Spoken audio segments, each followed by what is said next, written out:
사무엘하 23장 1절에서 7절까지 우리 함께 보시겠습니다.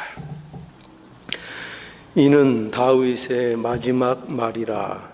이새의 아들 다윗이 말하며 높이 올리운 자 야곱의 하나님에게 기름 부음 받은 자 이스라엘의 노래 잘하는 자가 말하도다.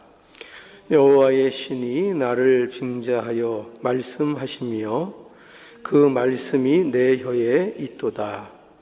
이스라엘의 하나님이 말씀하시며 이스라엘의 바위가 내게 이르시기를 사람의 공의로 다스리는 자 하나님을 경외함으로 다스리는 자여, 저는 돋는 해 아침 빛 같고 구름 없는 아침 같고 비 후에 광선으로 땅에서 움이 돋는 새풀 같으리라 하시도다. 내 집이 하나님 앞에 이같지 아니하냐.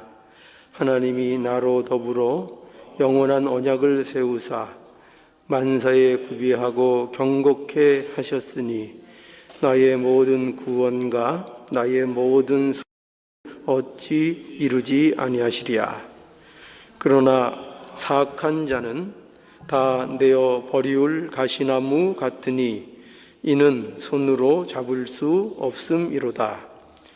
그것들을 만지는 자는 철과 창자루를 가져야 하리니 그것들이 당장에 불사르이리로다 하니라.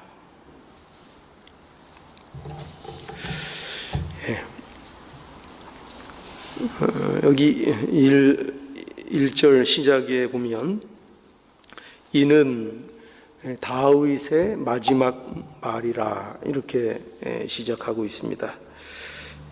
그래서 혹자들은 이 내용을 이제 다윗의 유언이 아니냐 이렇게 생각하기도 하는데 그거는 이제 정확하게 알 수가 없습니다. 이게 유언으로서의 마지막 말인지 어떤 의미에서의 마지막 말인지는 정확하지 않지만 어쨌든 여기 다윗의 마지막 말이라 이렇게 그 시작이 되어 있습니다. 그러니까 이 마지막 말이라는 것이 갖는 의미는 좀 특별한 의미가 있을 겁니다. 그래서 중요하다고는 이렇게 보여집니다. 물론 하나님의 말씀이 다 중요하지요. 그래서 이 다윗의 마지막 말 속에 과연 하나님께서 무엇을 담고 계신가 하는 것을 우리가 좀 생각해 볼 필요가 있겠습니다. 그래서 우선 우리는 이 다윗에 대해서 그리고 그 다윗의 일생이 가지는 의미가 무엇인가 하는 것을 좀 정리할 필요가 있습니다. 그러니까 다른 얘기로 하면 하나님께서 이 다윗을 통해서 그리고 이 다윗의 인생을 통해서 하나님이 과연 우리에게 보여주시려는 것이 무엇일까? 과연 이 다윗과 그의 인생을 통해서 우리에게 말씀해 주시려는 내용이 무엇일까 하는 것이죠. 그래서 그것을 우리는 한 세 가지로 정리할 수 있습니다. 그것이 무엇인가 하면은 하나님께서는 이것을 우리에게 알게 하시려고 이 다윗과 그의 일생을 우리에게 보여주십니다. 뭐냐면 이거죠. 하나님이 함께 하시는 인생이 복되다 하는 겁니다. 하나님이 함께 하시는 인생의 복됨, 그걸 이제 보여주고 있는 겁니다. 그러니까 다윗이 그 일생을 우리가 계속 살펴봤는데 우리가 세상적인 관점에서 보자면 과연 이것이 복된 인생인가 하는 부분들이 굉장히 많이 있습니다. 그러니까 다윗이 겪은 것들을 보면은 그의 다윗의 삶 속에 온통 좋은 일만 있는 것이 아니고 세상 사람들의 삶이 그렇듯이 그 다윗이 겪은 것이 고스란히 우리가 겪은 것과 또 세상 사람들이 겪는 것들을 모두 담고 있습니다. 그렇죠? 그래서 다윗의 삶 속에는 고난이라는 단어가 등장하지 않을까요? 굉장히 믿음이 좋은 사람인데, 그렇죠? 굉장히 친송받는 사람인데 역시 그의 삶 속에도 고난이 있고 그의 삶 속에도 슬픔이 있고 그의 삶 속에도 죄의 문제가 있었고 또 그의 삶 속에 병은 없었을까요? 병도 있었고 또 그의 삶 속에 자녀의 큰 문제들이 있었다는 것을 우리는 보고 있습니다. 그런데 그럼에도 불구하고, 그렇죠? 그러니까 없어서 복되되는 게 아니에요. 고난이 없어서 복되되는 게 아니고 슬픔이 없어서 심지어는 그가 죄를 한 번도 진 적이 없어서 그런 얘기가 아니에요. 병이 없어서 자녀가 말썽을 안 일으켜서 그래서 복되다는 얘기가 아니에요. 그럼에도 불구하고 성경은 우리에게 또 하나님은 우리에게 이 다윗의 삶을 통해서 하나님이 함께하는 자가 복되다. 여러분, 얼마나 이 사무엘상 4를 우리가 살펴보면서 이 성경이 사울과 다윗을 얼마나 이렇게 차별대화하는지 몰라요. 얼마나 차별대화하는지 몰라요. 그러니까 사울이 만약에 다윗이 사울과 같은 일을 할 때에는 제가 볼 때는 여러분들도 느꼈지만 사울과 별반 다른 일을 하는데 그런데 다윗에게는 굉장히 호의적으로 그 내용들이 전개가 되는 것을 우리가 살펴보지 않았습니까? 그렇죠. 근데 다윗이면은 그냥 어떻게 보면 넘어갈 수 있는 호의로 감싸고 넘어갈 수 있었던 일을 사울이 한 것 때문에 그는 굉장히 나쁜 평가를 성경이 내리는 것을 우리는 봤어요. 계속 살피면서 그걸 봤어요. 그러니까 왜 그런 식으로 성경이 기록되어 있는가 하면은 바로 이 사울이라는 인물은 하나님이 없는 인생, 하나님을 인정하지 않는, 그러니까 하나님 없는 인생의 대표적인 모습을 우리에게 대조적으로 보여주고 있고, 다윗은 하나님이 함께하는 자의 복됨을 우리에게 보여주고 있는 겁니다. 그러니까 이 인생을 통해서 우리한테 알려는 거죠. 뭐냐면 봐라, 하나님이 누가 복되냐? 하나님이 함께 하시는 자, 그가 바로 복된 자다 하는 것을 이 다윗의 일생을 통해서 우리에게 보여주고 있는 겁니다. 그래서 우리가 로마서 8장 28절에 보면 우리가 알거니와 하나님을 사랑하는 자 곧 그 뜻대로 부르심을 입은 자들에게는, 그리고 그게 되어 있죠. 그러니까 그 뜻대로 부르심을 입은 자, 하나님을 사랑하는 자는 오늘 본문에 우리가 빗대서 얘기하자면 하나님이 함께하는 자를 얘기하는 거죠. 하나님이 함께하는 자. 그런데 그들에게는 어떻게 된다고요? 모든 것이 합력하여 선을 이룬다라고 말씀하고 있는 것을 우리가 만나게 되죠. 그래서 이것이 다윗의 인생을 통해서 우리에게 보여주시는 중요한 그 요점입니다. 그리고 두 번째는 어떤 것을 다윗의 인생을 통해서 또 다윗을 통해서 우리에게 보여주고 있는가 하면은 구속 사역입니다. 그러니까 하나님이 이루시는 구속의 사역의 그 여정, 이 여정을 누구를 통해서 보여주신다고요? 다윗을 통해서 우리에게 보여주시는 거예요. 그러니까 다윗이라는 사람은 굉장히 성경에서도 사실은 독특하게 등장을 합니다. 어떤 면에서 그런가 하면은 다윗은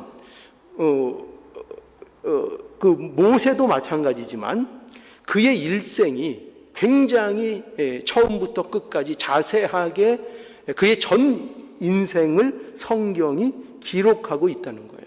그러니까 그런 인물이 많지 않아요. 몇 안 돼요. 그리고 특별히 다윗은 굉장히 많은 말씀, 성경의 부분들을 할애해서 그의 전생애를 조명하고 있어요. 그거 왜 그런가? 거기에는 이유가 있죠. 어떤 이유가 있는가 하면은 그 인생이, 다윗이 보여주는 인생이 하나님께서 구속을 이루시는 그 여정, 그 과정, 그 구속의 사역을 고스란히 그 다윗의 인생 속에 담고 있기 때문인 것입니다. 그래서 창세전에 예비된 하나님의 구속사역, 이 구속사역이 이 다윗을 통해서 보여주고 있는 거예요.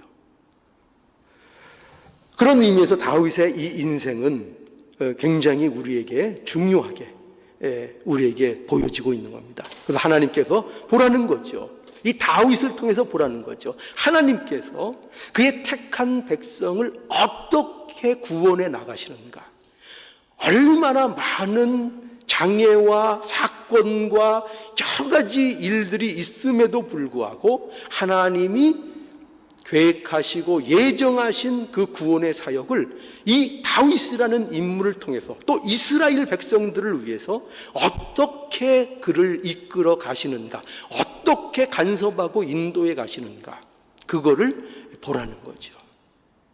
그래서 다윗의 인생을 우리에게 보여주시는 겁니다. 또 세 번째로는 어떻게 다윗의 인생이 무엇을 보여주고 있는가 하면은 바로 그리스도에 대한 모형을 보여주고 있죠. 그렇죠? 우리가 잘 아는 사실일 겁니다. 하나님께서 약속하신 그리스도에 대한 모형으로서 다윗이 우리에게 등장하고 있는 겁니다. 그러니까 이거는 다윗뿐만 아니죠. 다윗, 또 누가 있을까요? 모세도 그렇고 또 요셉도 그렇고요.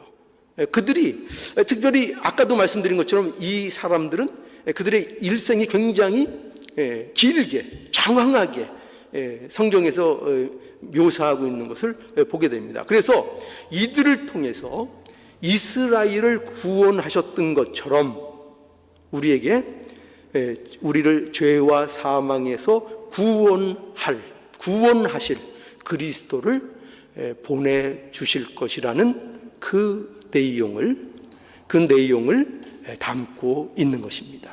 그래서 이 다윗의 인생이 그래서 우리에게 이렇게 주어지고, 우리가 다윗의 인생을 통해서 이것을 보라고 하나님께서 말씀하고 있는 것입니다. 그래서 이와 같이 오늘 본문이 그런 의미에서 오늘 본문이 이 다윗의 마지막 말인데, 여기에는 이러한 지금 제가 설명드린 이런 모든 것들이 함축되어 있다고 볼 수 있습니다. 그래서 1절과 2절에 보면은 이렇게 돼 있죠. 1절과 2절 한번 볼까요? 1절과 2절. 이는 다윗의 마지막 말이라. 이새의 아들 다윗의 말함이며 높이 올리운 자, 야곱의 하나님에게 기름 부음 받은 자, 이스라엘의 노래 잘하는 자가 말하도다. 여호와의 신이 나를 빙자하여 말씀하심이며 그 말씀이 내 혀에 있도다. 여기 보면은 다윗은 어떻게 말하고 있는가 하면은, 다윗은 자신을 높이 올리운 자, 이렇게 얘기하고 있죠. 자신에 대한 거를 얘기하고 있죠. 그러니까 자신을 높이 올리운 자다. 내가 높이 올린, 이새의 아들 다윗이 말하며 높이 올리운 자다. 또 뭐라고 얘기하고 있는가 하면은 기름 부음을 받은 자다. 또 이스라엘의 노래 잘하는 자다. 또 여호와의 신의 감동으로 말하는 자다. 이게 지금 누구에 대한 설명이죠? 다윗이 자기에 대해서 설명하고 있는 것입니다. 근데 이 말씀을 우리가 보면은 마치 이 말씀이 다윗이 자신을 높이는, 자신을 드러내는 그런 말씀처럼 우리가 이해가 되지만, 그러나 이 말씀의 핵심은 이겁니다. 뭐냐면 다윗이 주체가 아니다. 사실은 그것을 밝히고 있는 거예요. 다윗이 주체가 아니다. 그러니까 다윗은 수동적인 입장에 있다는 것을 다윗 스스로가 밝히고 있는 것입니다. 어떻게 밝히고 있죠? 보세요. 높이 올리운 자. 높이 올리운 자. 누구에 의해서? 내가 나를 높이 올렸나요? 아니죠. 누군가에 의해서. 그 누군가가 누굽니까? 하나님. 그죠? 하나님에 의해서 기름 부음을 받은 자. 누가 기름을 부으셨죠? 하나님께서. 이스라엘의 노래 잘하는 자. 누가 그렇게 노래하도록 만드셨죠? 하나님께서. 여호와의 신의 감동으로 말하는 자. 그 입술에 그 모든 노래, 그가 바라는 말, 그 말이 누가 주신 말이라고요? 자기 감동, 자기 감정에 취해서, 자기 사상에 취해서, 자기가 만들어낸 것을 노래하고 있습니까? 아니죠. 하나님이 그에게 감동시키셔서. 그렇죠. 하나님의 감동으로. 그러니까 전부 다 다윗은 어떤 입장이냐면 능동적인 입장이 아니에요. 내가 뭐를 해나가는 입장이 아니라 어떤 입장이죠? 수동되는 거예요. 여러분, 신앙은요, 절대적으로 하나님께 의해서 우리가 움직여져 나가는 거예요. 하나님이 우리를 움직이시는 거예요. 하나님께서. 그러니까 다윗은 이거죠. 자신의 지금까지의 이 왕정체제, 자기가 이루는 다윗의 왕국, 그가 가진 권력, 이런 것들이 다 누구로부터 기인했느냐? 하나님이 그렇게 일으키셨다는 거예요.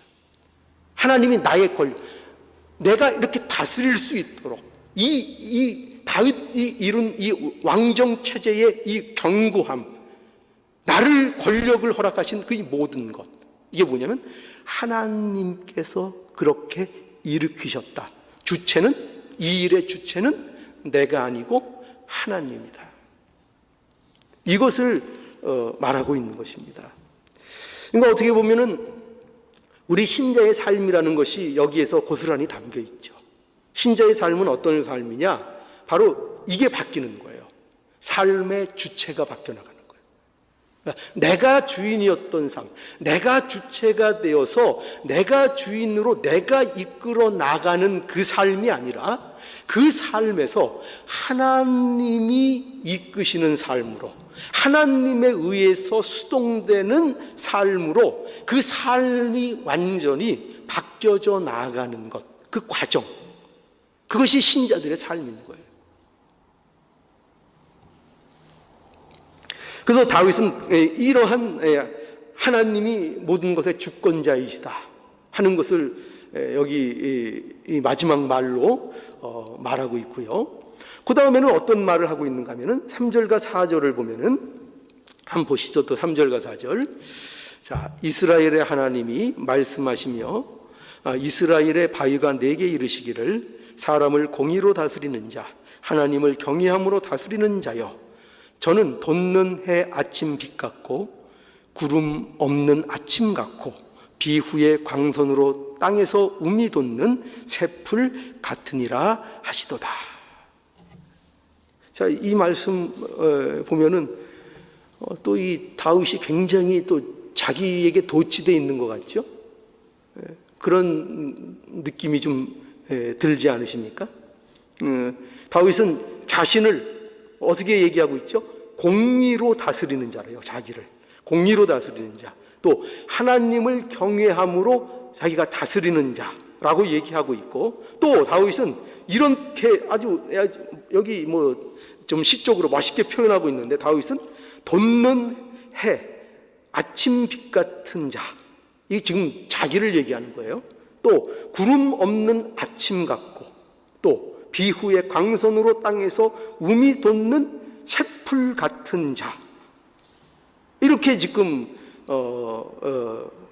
얘기하고 있습니다. 이 자기 자신을 얘기하는 겁니다. 지난 수요일인가요? 제가 그 다윗에 대해서 그 설교를 했었죠. 설교하고 집에 돌아갈 때에 제 집사람이 뭐라고 저한테 얘기하냐면은 다윗이 굉장히 얄밉다는 거예요. 다윗이 보통 얄미운 게 아니라는 거예요. 왜 그러냐? 그러니까 아니 그렇게 하나님 앞에 죄를 범해 놓고 우리 지난 시간에 22장 21절에 보면 여호와께서 내 의를 따라 상 주시며 내 손의 깨끗함을 조차 갚아 주셨으니, 물론 이것에 대한 이게 어떤 뜻이라는 걸 제가 해석을 해 드렸음에도 불구하고, 그러나 이 말을 다윗이 이 말을 꺼냈다는 것이 굉장히 이제 얄밉게 보인 겁니다. 어떻게 그 입으로 이런 말을 뻔뻔하게 할 수 있나? 그러나 다윗의 이런 말은 우리가 이렇게 이해를 해야 됩니다. 뭐냐면 이것은 자신의 처지를 몰라서 하는 말이었을까요? 전혀 그렇지 않죠. 우리 그 시편 51편에 한번 가볼까요?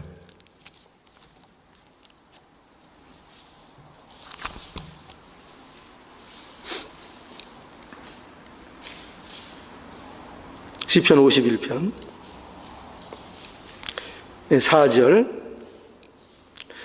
내가 주께만 범죄하여 주의 목전에 악을 행하였사오니 주께서 말씀하실 때에 위로우시다 하고 판단하실 때에 순전하다 하리이다. 내가 죄악 중에 출생하였음이며 모친이 죄 중에 나를 잉태하였나이다. 이 말씀은 여기 그 51장 시작하는 데에 옆에 이렇게 제목 이렇게 써 있듯이 다윗의 영장으로 한 노래, 다윗이 밧세바와 동침한 후 선지자 나단이 저에게 온 때에 한 이제 그 회개의 시라고 얘기할 수 있습니다. 그러니까 여기 보면은 이 다윗이 회개하죠. 회개하는데 이 회개는 진정한 회개입니다. 진정한 회개죠. 누구 앞에 하는 회개죠?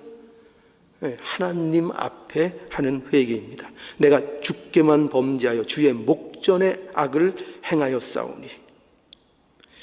5절에 내가 죄악 중에 출생하였으며 모친이 죄 중에 나를 잉태하였나이다. 그러니까 그의 자신의 그 본질에 대해서 하나님 앞에 자복하는 겁니다. 내가 이런 존재입니다.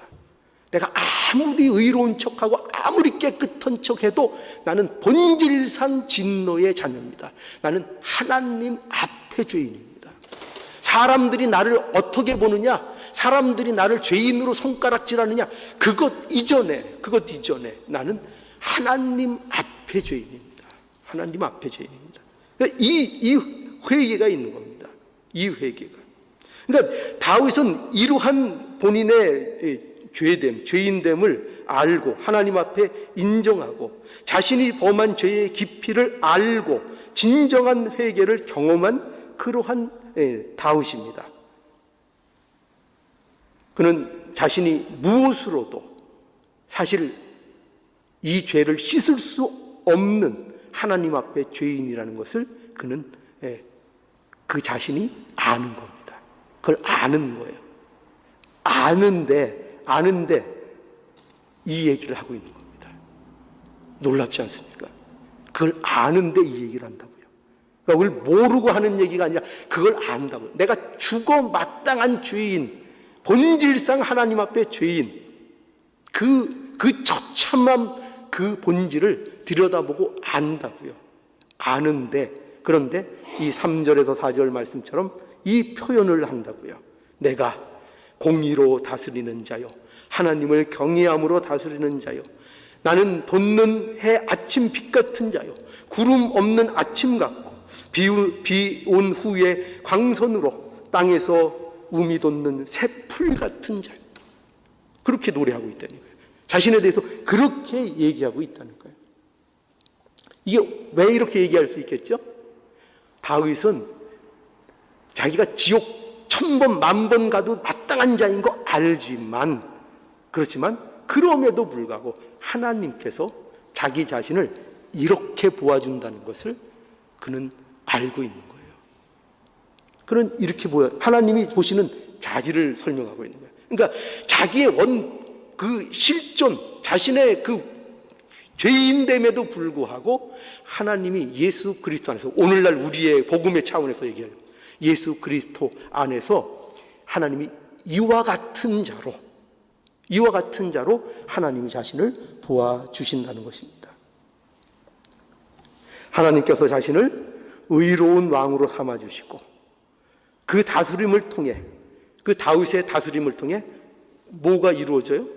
그 이스라엘의 평안, 이스라엘에게 희망을 주고 이스라엘의 어떤 견고함을 이룰 수 있도록 그렇게 해주신 하나님 앞에 감사하는 것입니다. 나는 의롭지 않고 나는 흠이 많지만, 그러나 하나님께서 의롭고 완전하게 보아주셨다고 고백하고 있는 것입니다. 누구 때문에요? 우리가 아는 복음으로 말하자면 예수 그리스도 때문에 그런 겁니다. 그러니까 다윗이 이렇게 얘기한다고 얄밉게 생각하지 마세요. 얄미울 하등의 이유가 없습니다. 이게 얄미운 것은 단 이 생각이 있어서 그래요. 뭐냐면 내가 다윗보다 낫다는 생각이 있어서 그런 겁니다. 그렇지 않죠. 우린 그렇지 않죠. 자, 그리고 오늘 본문에 보면 또 어떻게 다윗은 얘기하고 있는가 하면 5절로 해서 7절에 보면, 5절에서 7절에 보면 다시 한번 볼까요? 본문에 내 집이 하나님 앞에 이같이 아니하냐. 하나님이 나로 더불어 영원한 언약을 세우사 만사에 구비하고 경고케 하셨으니 나의 모든 구원과 나의 모든 소원을 어찌 이루지 아니하시랴. 그러나 사악한 자는 다 내어 버리울 가시나무 같으니 이는 손으로 잡을 수 없음이로다. 그것들을 만지는 자는 철과 창자루를 가져야 하리니 그것들이 당장에 불사르리로다.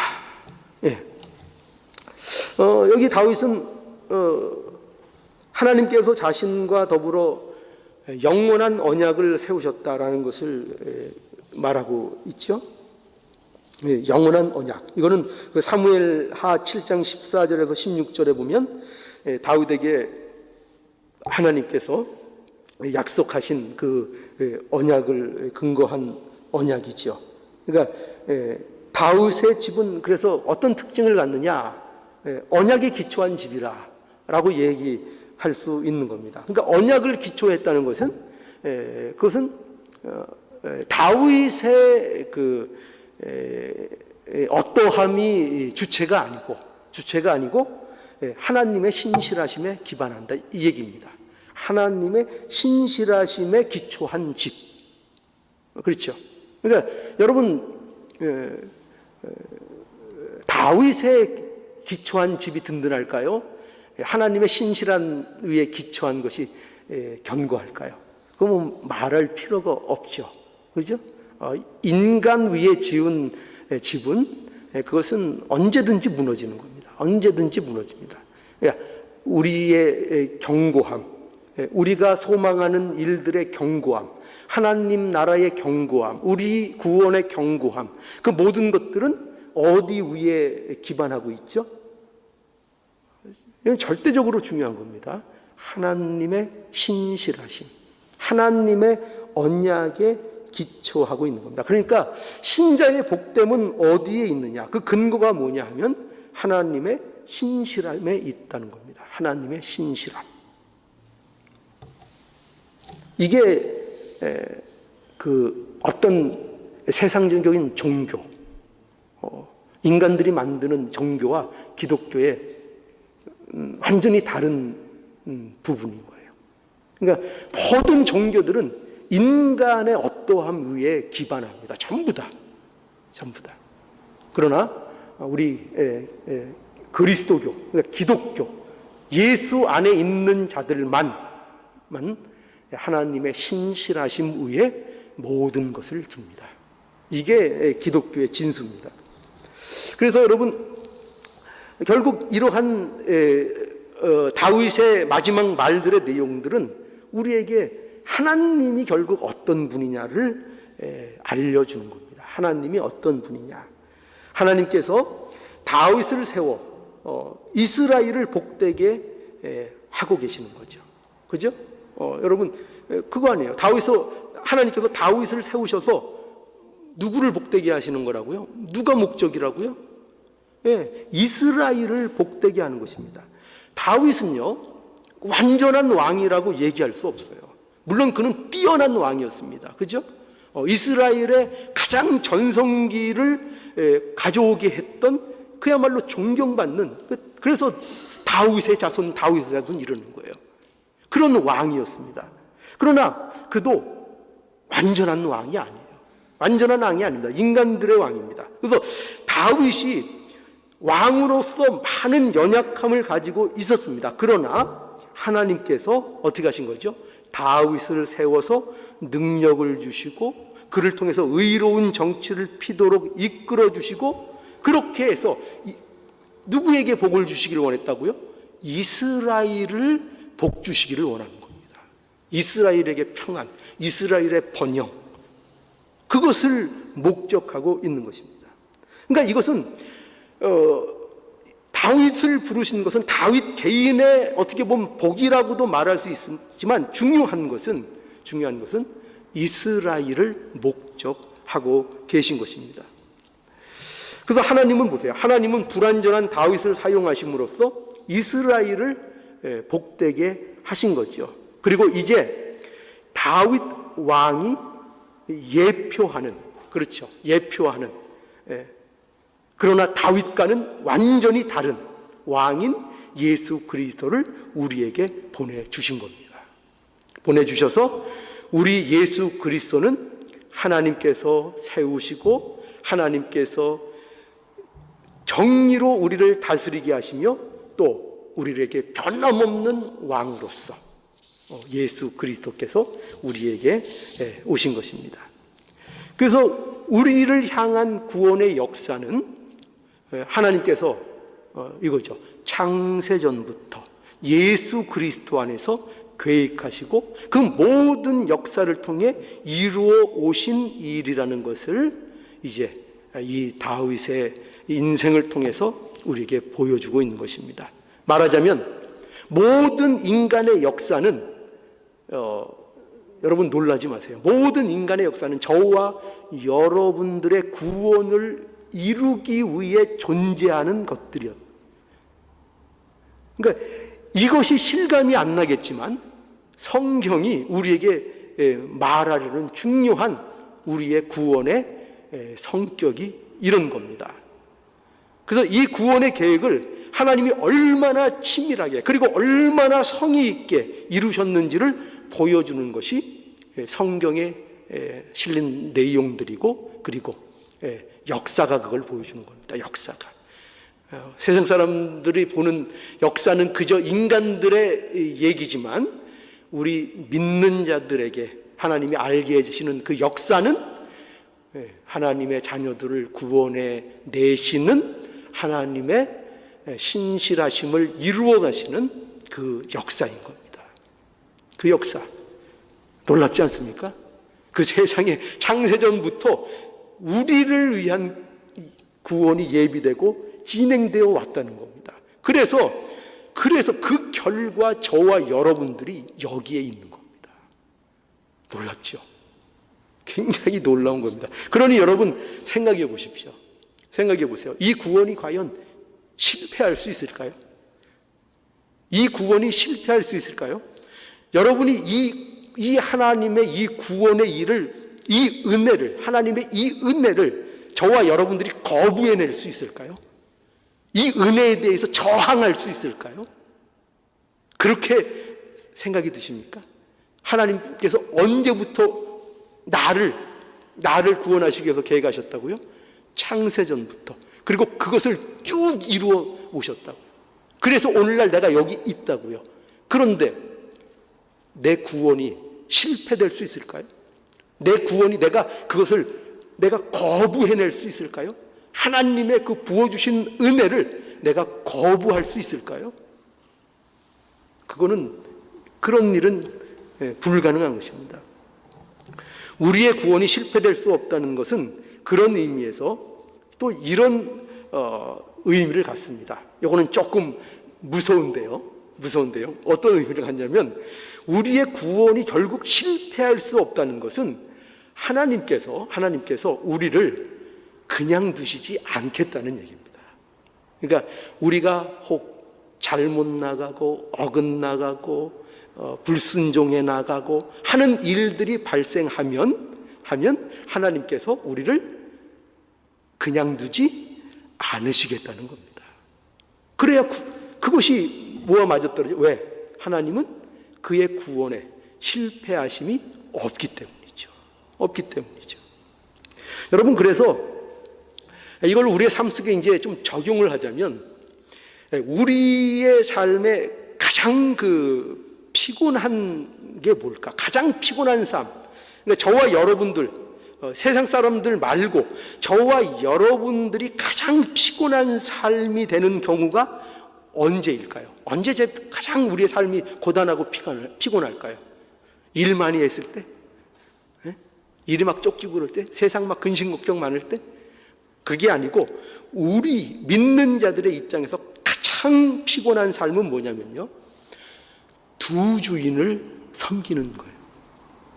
두 주인을 섬기는 삶.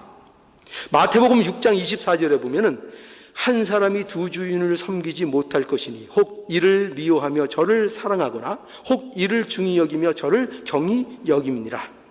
이 부분은 뭘 얘기하는 건가 하면 일반적인 원리를 얘기하는 거예요. 논리적인 원리를 얘기하는 거예요.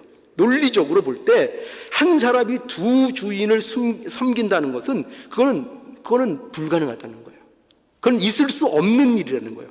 그런데 그와 마찬가지로 너희가 뭐라고 하냐면은 이 말씀을 하시고 너희가 하나님과 재물을 겸하여 섬기지 못한다. 이렇게 말씀하고 계십니다. 여러분 보세요. 그런데 이 두 주인을 섬긴다 이렇게 돼 있는데 여기서 굉장히 어떻게 보면 재밌는 게 뭐냐면 두 주인을 섬긴다면 우리는 일단 두 주인 섬기면 딱 이렇게 그럼 안 돼 이렇게 되지만 사실은 두 주인을 섬긴다면 그는 굉장히 역설적인데 그는 사실 믿는 자가 분명해요. 그는 믿는 자가 분명합니다. 왜냐하면은 세상 사람들에게 있어서는요 주인이 하나일 수밖에 없어요. 세상 사람들에게는 하나님이라는 존재가 주인으로 성립이 되질 않아요. 그러니까 세상 사람들은 오직 뭐예요? 오직 세상만 주인이에요. 세상만 따라가고 세상만 바라보며 사는 것이 세상 사람들이에요. 근데 신자가 되니까 하나님도 알겠고 또 뭐도 알죠? 세상도 알죠. 그러니 하나님도 섬기고 세상도 섬기는 그 모습이 된다는 거예요. 그러니까 믿는 자만이 하나님도 알고 세상도 아는 거죠. 안 믿는 자는 하나님 자체를 모르죠. 주인으로. 그러니 두 주인을 섬길 때 섬기는 문제가 뭡니까? 두 주인을 섬기는 문제가 뭐죠? 말씀한 것처럼 피곤한 거죠. 그것처럼 피곤한 게 없습니다. 그죠? 그러니까 이거는 안 믿는 사람들의 문제. 안 믿는 사람들이 왜 피곤하겠어요? 그냥 세상 열심히 섬기면서 세상 따라가면서 열심히 재밌게 살면 되는데. 근데 믿는 사람들이 하나님도 알고 그런데 세상에 대한 미련도 못 버리고 그러니 다리가 양쪽에 걸려서 다리가 찢어질 판이죠. 가랭이가 찢어질 판이죠. 그러니 삶이 얼마나 피곤하겠어요. 얼마나 피곤하겠습니까?